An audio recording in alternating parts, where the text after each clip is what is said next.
Welcome to the Elaborate Topics podcast, where we focus on lab-specific strategies for medical laboratory professionals. We're proud to be the healthcare detectives that work behind the scenes to get the results needed to influence medical decisions. Let's grow together and jump right into the lab. Hi, friends, and welcome back to another episode of the Elaborate Topics podcast. We're excited to give you a roundtable this week. So I've got with me my co-host, Tywauna Wilson. How's it going, Tywauna? It's going good. All right. What about yourself? We're doing good over here in Texas. For those of you who haven't listened to our podcast before, the Elaborate Topics podcast is a weekly podcast where myself and my co-host offer you weekly shows on topics about leadership in laboratory to help you excel inside and outside of the laboratory. So do us a favor and go ahead and subscribe on any podcast platform or on directimpactbroadcasting.com so you don't miss any of our weekly shows. And this week, we've got a very special guest to our roundtable, Mr. Sean McNair. Thank you for joining us today.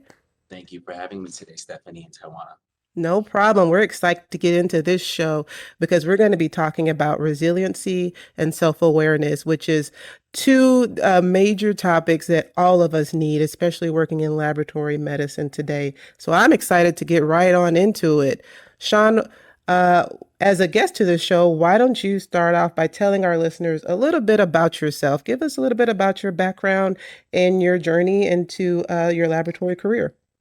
Absolutely. Well, hello, everyone. Happy Friday from New York City. So I'm Sean McNair, and I am a cytotechnologist by trade. So I'm certified by the ASCP as a cytotechnologist or a cytologist. And I also have my master's degree in public health from CUNY Hunter College. Currently, I am the cytology education coordinator at the Memorial Sloan Kettering Cancer Center. And I'm also the program director for the Advanced Certificate in Cytotechnology Training Program at Hunter College. So those are my current professional positions. So a little bit about my lab journey really has been it's been an interesting ride. Initially, after discovering medical laboratory science in general as a career in undergrad, I knew that cytology was the route that I wanted to take. So I got my degree in Albany, New York. And then I began my career at a large private laboratory. So that year, I was so passionate about my newfound joy and job that I had that I wanted to figure out, being from inner city Brooklyn, knowing that many people are not aware of these opportunities. I was looking for a way to figure out how I could spread the word for this opportunity. And I think this is where my introduction to leadership really happened. I was actually the inaugural class of ASCP ambassadors.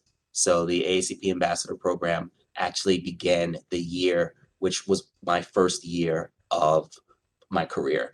So I gave 10 high school lectures about my career to some of my own high school, as well as other high schools in inner city Brooklyn, And after that, I remember a few opportunities coming from that, such as being invited to Hill Day by the ASCP Policy Institute. So being able to go to Capitol Hill and lobby in some of the New York senators' offices.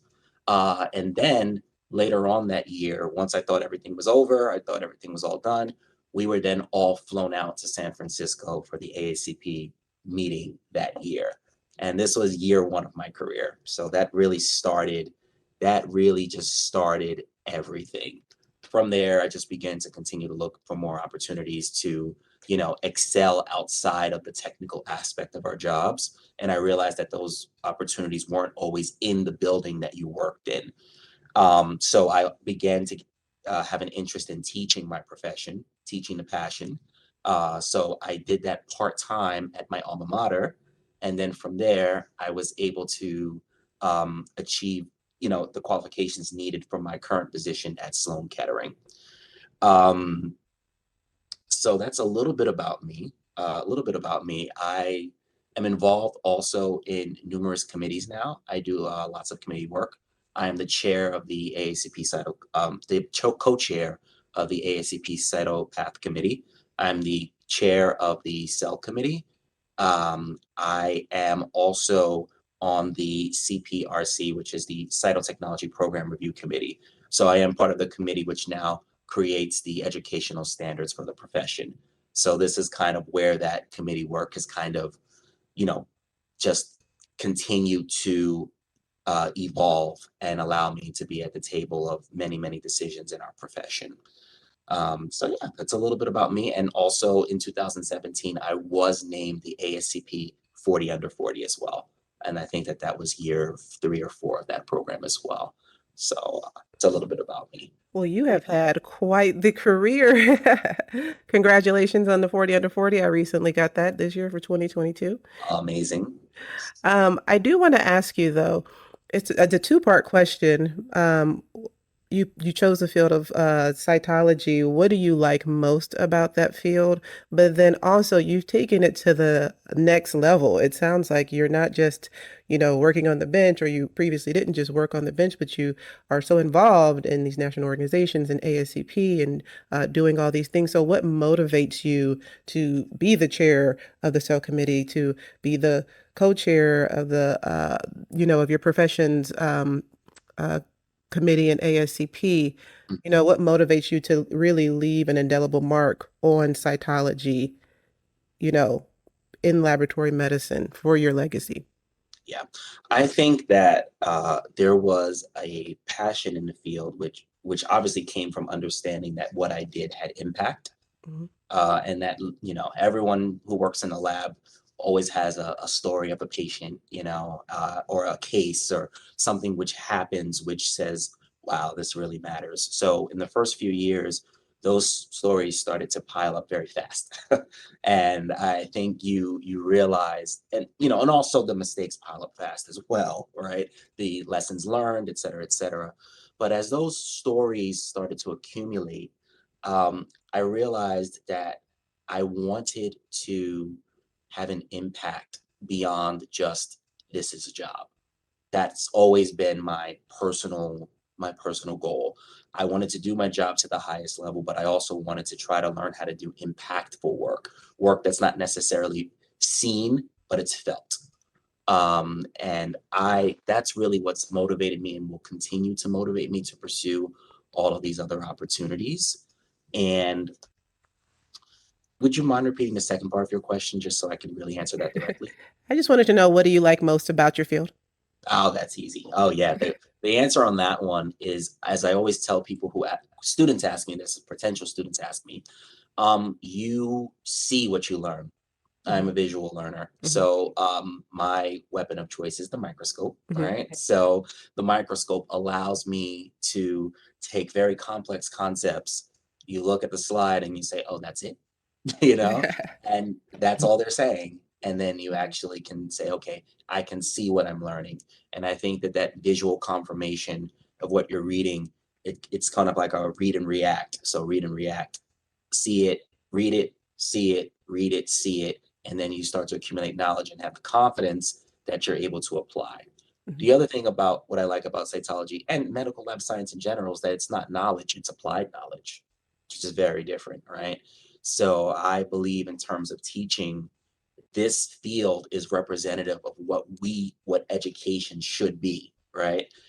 And I think that education, the switch that students make is that, hey, I'm not asking you guys to just spit it back at me anymore. That's like level 1 of education, right? Level 1 is saying, can you memorize the facts and can you give them back? But the higher levels, and what we need in all facets of life, is, can you apply what you know to different scenarios and still come up with the right conclusions, even when the scenarios are different? And that's every patient, different scenario, every lab, different scenario, and we can, expand on that. So I believe that really it's kind of helped to like rethink how I educate myself, not only in the laboratory, but in all facets of life. So that's really why I love it. And when you think about the statement that you just made about how you think about how you educate yourself, we tell our listeners on our shows a lot of times that growth is an intentional act. So what are some of the things you do for either personal or professional growth? Absolutely. So for professional growth, generally what I do is there's a couple of things. Practice self-awareness, take risk, forgive, and then also incorporate what I've learned into the long term. So the first thing that I've learned is in terms of professional growth, I think taking risk is really something that is big, especially in a field which is so regulated and has so many reasons for you to not take risk because literally just follow the standards. Mm-hmm. Just follow the standards, Mm-hmm. right? And I think that there's a track for, those who are really, really, really good at that and building on that. And then there's the other side where it's like, there's a potential here, but we don't quite see where it lies. So I think taking risk has been a huge thing, which is to say, well, I'm going to try to follow a path that doesn't have this regimented, you know, very, very technically oriented, pathway, but I'm going to follow it anyway. So that was a risk, right? I wasn't trying to be the typical lab manager, lab supervisor, et cetera, which literally the steps are very clear. You become really good at your job, you get the experience, you learn the regulatory guidelines, and you make those professional connections. Um, I think forgiving is really important. I think early on in any enthusiastic person's career, I think the first mistakes, and particularly in cytology, like we are all lab tests are subject to error, but there is no automation in cytology because I am the analyte. So I am the analyte. There is no, digital uh, assistance in front of us to make our interpretations and decisions. So in those moments when you make your first mistakes, I still remember them, that feeling of, oh my goodness, I am human. I am human. I am not a robot. And that feeling of guilt that really gets you. I think once you work past that and you work past that frustration, I think that if you can take those things, forgive yourself, and then turn those mistakes into a part of your story. Don't omit them. Don't omit them, because if you omit them, then you're going to paint a picture for the next person, particularly in teaching world, that learning is linear. Just be there and you'll automatically be perfect. And I don't believe that that's necessarily true. It's more like the squiggly line where you're going to fall and you're going to have to get up. And part of it is forgiving yourself. And also, the other thing with forgiveness is that I think it's important to learn how to look at yourself with a mirror and objectively, and to say, we in terms of physical stuff, we wake up in the morning, we look at ourselves and we say, ooh, you know what I mean?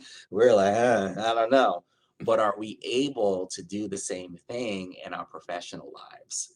Do we would say, hey, today wasn't my best day, or today is an okay day, or today I feel like I'm taking over the world, or today I feel like, you know what, I'm motivated. So do we look at ourselves in that mirror, and then when things happen also, do we look at ourselves in the mirror and say, if I was looking at this through a mirror, or if I was outside looking in, what's my real view on my role in my professional development and my growth? So luckily I've been able to have people to help me do that. And I think that those are some of the keys for the professional growth. And personal growth really follows, to me, the same mantra. I think it's the same mantra. To be honest, it's really almost identical, particularly now, generationally. We're part of a generation, and probably younger generations, where we do like to kind of be in line. Professional and personal kind of have a little more blurry line now. And I think that for my personal growth, those same things really apply. Reflect, forgive, take risk, cultivate relationships, use a mirror. Yeah. So Wow, you really mentioned some great points, and I want to really dive into that a little bit deeper, especially as I think about resiliency. But before I get into that, I'm just curious, how did you get into your pathway of cytology? Or let me take a step back and think about this, because as you know, that we have a major shortage in all areas of the laboratory, and I sit on a committee, a workforce committee, and one of the things that comes up as we have people that's in cytology or histology is, how did you get into that pathway? How does somebody else get into that pathway? Like you mentioned before, Mhm. yes, it's the pathway to lab supervisor, or team leader, or manager are clear, right? But say cytology, it maybe isn't as clear. Is it an accidental thing? What if I've been a tech for 5 years and now I'm interested in getting into cytology? Mhm. Very interesting. I think so. My own personal introduction into cytology was by accident. Well, kind of. I happened to be lucky to be in class, right? And the person who ended up being my program director for my program was recruiting through a giant basically a giant evolutionary bio class. So she said, I'm going to sit in front of an evolutionary bio class of 100 people, and I'm going to talk about this field. It happened to catch my attention, and I jotted it down. And then I said, when I get back to my room in undergrad, I'm going to Google that and get some information. So unfortunately, I get frustrated that people are finding out about medical laboratory science by accident, obviously, right? I think that's part of the problem, right? And in terms of that technologist route, what I'm finding, there's a very nice solution to this issue. I think as you two know, because you are medical laboratory scientists, right? So, and I'm a cytotechnologist. So you guys do your work in the CP side of things, clinical pathology lab. I do my work in the anatomic pathology lab. I think this is where the weakness of silos come in.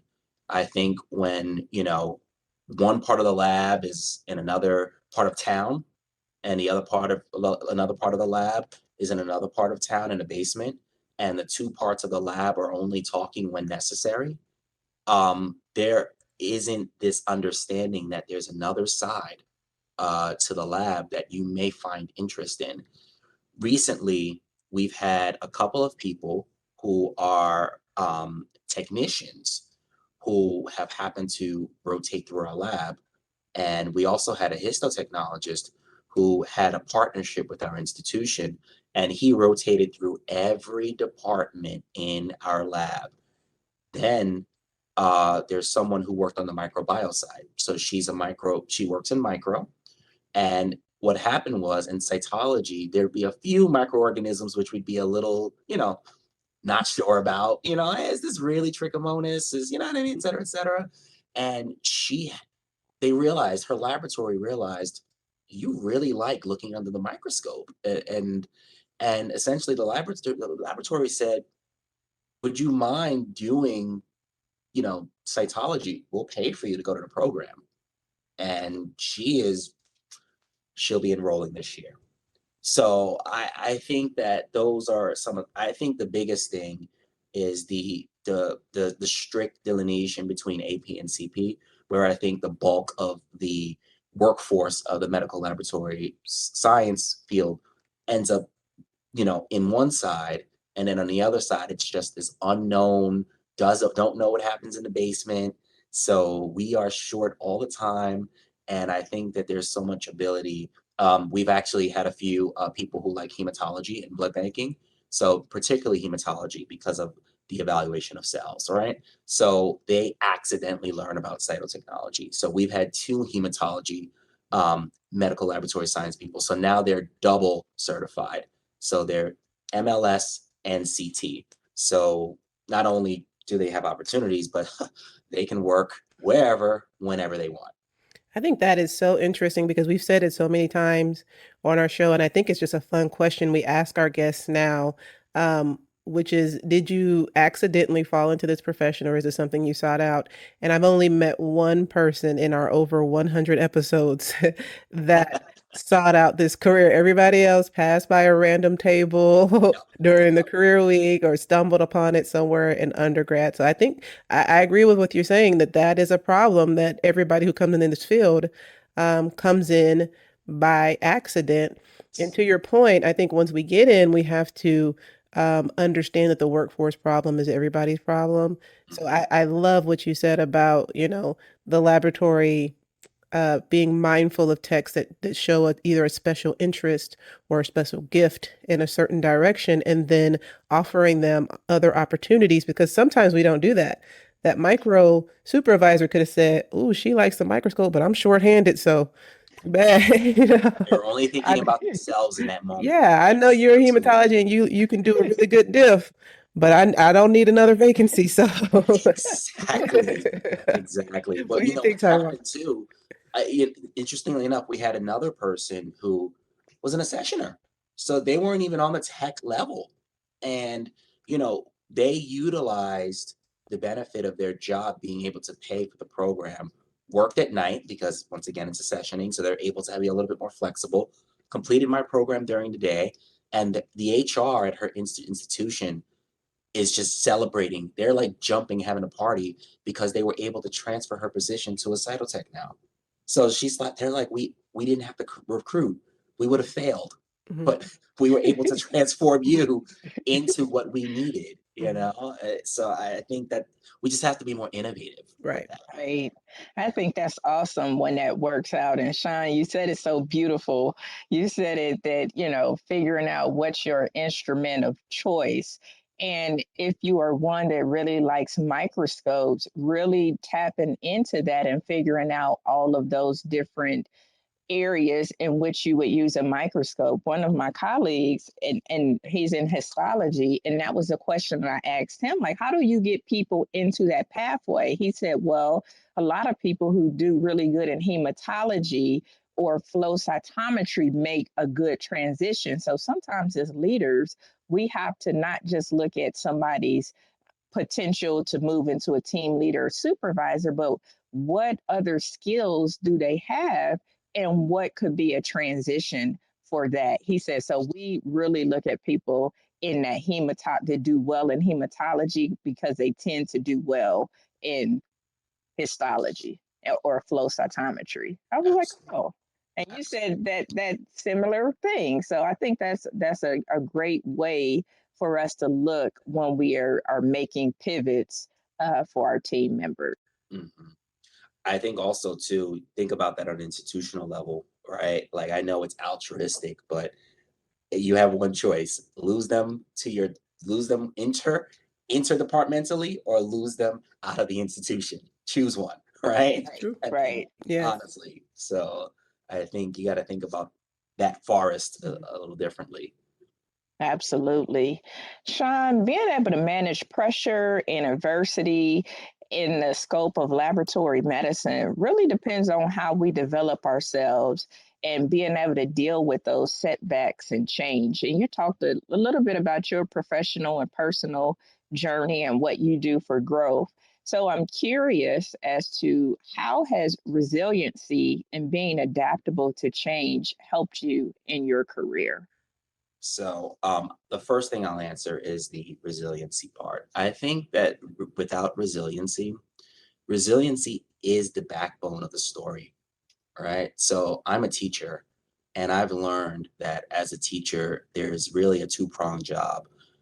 You're not just transferring facts, right? Like I think that that's a two-way dance between you and your student to kind of help incorporate those facts.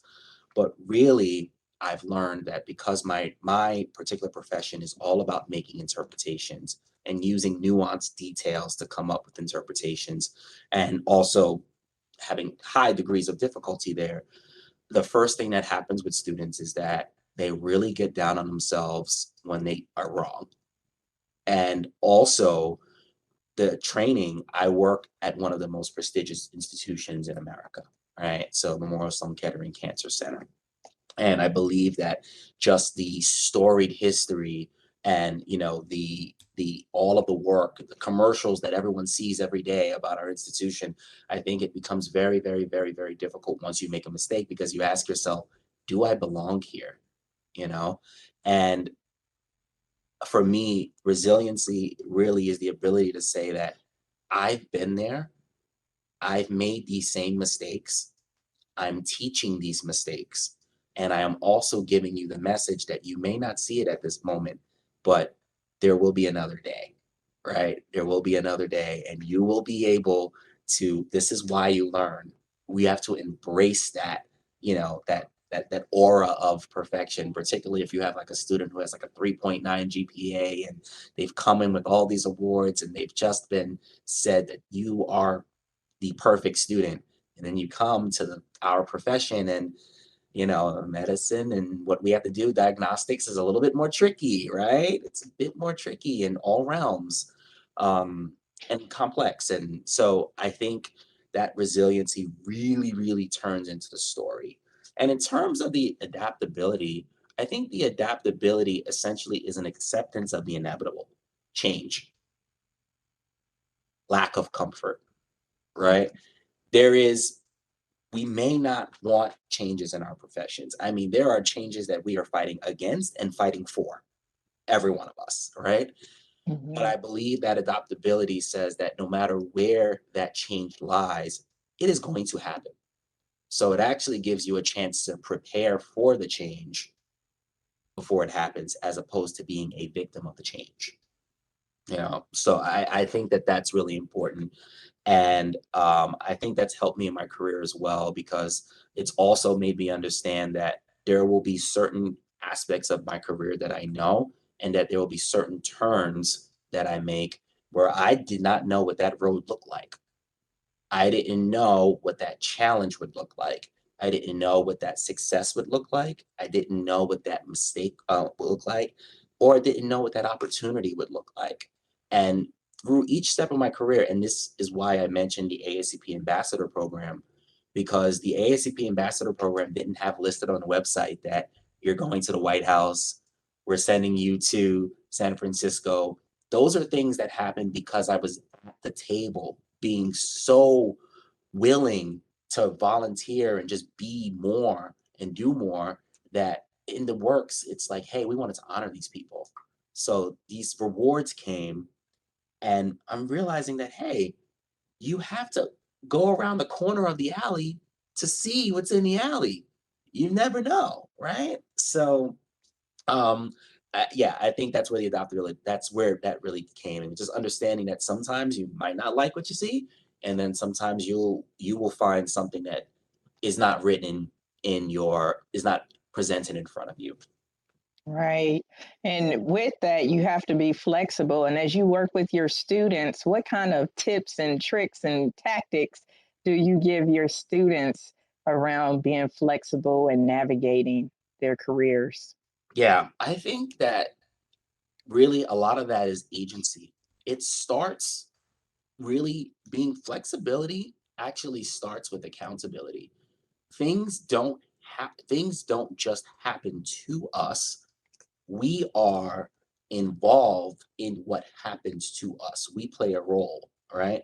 So the first thing with flexibility is to say that, wait a second, I have some sort of input, or I have some sort of agency in what happens in my career, right?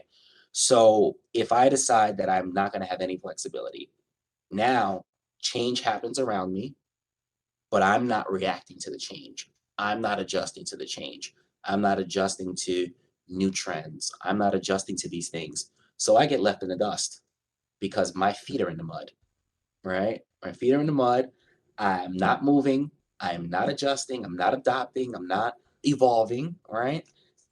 But flexibility allows for movement. It's kind of like weightlifting, right? You don't you don't you don't lift without stretching, right? So you've got to stretch. You've got to make sure that those muscles are able to handle that heavy weight you're going to take on. And I do weightlifting, in the as a hobby. So I know that if you don't stretch and you decide that I'm going to try to take on a huge weight, your body is not going to like you. Professional development is the same way. If you're not flexible, if you're not stretchy, if you're not able to say, well, this may go this way and I can do that. Or this situation may go this way and I can also adjust to that. I think that you won't be able to take the weight of subtle or huge shifts from what you see as the way your career should develop. I have a very interesting question off of the heels of that when we talk about being flexible and changing. And you talked about new trends and adapting and evolving. And one of the um, most interesting evolving topics in not only laboratory medicine, but in healthcare, I think in general, because I think all of healthcare could look at this and, as a weakness, is DE&I, or diversity, equity, and inclusion. So I wonder, where does all of these things that we're talking about, resiliency, adaptability, being flexible so we can handle the weight of change, where does that intersect for you, um, with DE&I, and how do you address that with your students? Well, DEI really, I mean, is something that has evolved, and it is, I think that resiliency intersects, it's the engine. It's the engine for the initiative. I think that us three can say candidly that these initiatives can make us tired for reasons that are outside of the scope of this podcast at the moment, right? We can be very tired of talking and hearing about this without the real, without really seeing, hey, this needs to move forward a little bit, right? So, and I know that, like I said, I have been personally dealing with, a lot of this within my own workplace. And I think that that resiliency says that, hey, this may not go in the direction that you think it's going to go. There may be some surprises along the way, but I have to be flexible and make some adjustments to my approach and my interpretation of what's going on so that we can still move forward, right? So I guess I'm thinking like the game Pac-Man, right? Where Pac-Man doesn't go in a straight line. He Right. goes up, he goes left, he goes right. Sometimes you go back and Mhm. then you go back up. But if you are really good at the game, somehow you're going to get to that, to that end point. So, but it's very, very frustrating. Mhm. Right? Mhm. So I think that resiliency really, really, really is the engine here. And I think it's really that's really where the intersectionality is there. I agree with you because, like you said, it can get frustrating at times. And when you're in these conversations, there's just such an array of tenure for individuals in our profession, that you have to be resilient in your stance in the conversation, that society is evolving, that healthcare is evolving. And if we can't look around and make sure that we have as much representation as possible, and that the people that are represented feel included in the conversations, or feel comfortable and open to bringing their ideas and their entire self to work, then the issues that we talked about in the beginning of this episode of workforce, issues and all those things, they will continue. So it's up to us to continue to be nimble and continue to be resilient in those conversations.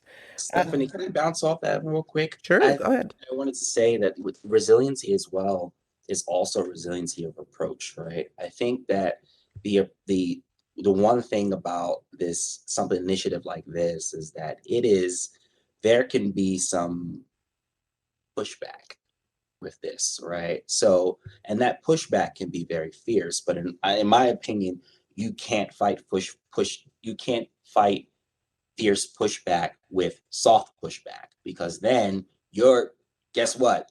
The inertia of one is going to counteract whatever inertia you have. So resiliency is the force behind saying, I'm rooted. You can't move me. I will move forward, even if you try to push me backwards. And I know that my approach is going to be very, very, this is going to be very new to you, but guess what? I'm resilient, and I've really thought about why this is important. My why is stronger than your forces to push me back, right? Mhm. So my why is so important. That's that engine, right? It makes me resilient. I know why this is important, and I'm going to use that and to fight whatever pushback I get. And that, I think that's super important. Speaking of you knowing what your why is, I'm going to ask you, what is your why? What is your why for, the innovation, the resiliency? When you mentioned in the beginning of the podcast, you said, I take risks. And I think me and Tywauna, looked at each other and said, I have not heard a lab person take risk in the labs. I How can know you take risks? You had the SOP right there. What are you doing? exactly. How do you do that, So right? what is your why for your mentality with your career path? Part of it is personal, and I'll share it. I'll share that personal thing. I'm from inner city Brooklyn. All right. So I am from the hood. Okay. Let's be very clear. And I think that my whole stance has been my why is because for everyone who contributed to fight to get me to where I am, for me to get here and be comfortable when there is so much more beyond me is just not okay. It's not okay with me. That is my engine. I think my grandparents were sharecroppers in Jim Crow South, right? And they tell me what they went through, and I look and I go into the workplace and say, I only have to deal with this, and they had to deal with that. So I better get my butt into work and work hard and navigate through this and figure out how to learn the tools because they never even had the opportunity to have our challenges. The problems that we have and the problems that I deal with, they wished they had those problems. You know what I mean? And I'm like, nope. Yep, they're problems, but once again, I ask myself, what kind of problems am I having? I'm a well compensated, successful employee who is trying to pave the way for the next generation. And that's what they were doing out of worse circumstances, far worse circumstances than what I have. And I think that really that's my why. That's like the core of my why. Because I look backwards and I'm like, you know how many people would swap places with me? My entire family would swap places with me. Oh, you only have those problems? That's it? No, that's all you got? I mean, woo, we had a whole different set of problems, and I don't have to experience those. So I think really that's the big why.